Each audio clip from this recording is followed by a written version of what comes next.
కళ్యాణానికి ముందు అభిషేకం జరుగుతుంది ఏకాంబరేశ్వరుడికి. ఆ అభిషేకం చూసి తీరాలంటారు. అది తదియ నాడు జరుగుతుంది, శుద్ధ తదియ. ఆ తదియ నాడు చైత్రమాసంలో చేస్తారు.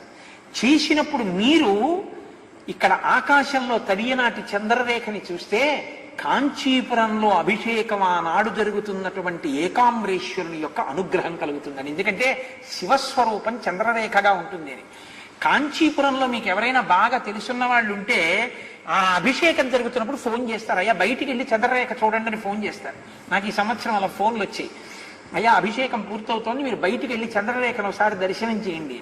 నిజంగా మీరు ఈ మాట గమనించండి, ఆ రోజు చంద్రుడు చాలా గమ్మత్తుగా ఉంటాడు. కాంచీపురంలో చాలా వైభవం ఉందండి. కాంచీపురంలో శివలింగం అక్కడ ఉంటుంది. ఇక్కడ గోడకి పైన కన్నాలు ఉంటాయి, కొన్ని కన్నాలు. ప్రతిరోజు సూర్యకిరణాలు పడతాయి. పడినటువంటి సూర్యకిరణాలు ఒక గడప వరకే వెళ్ళి వెనక్కి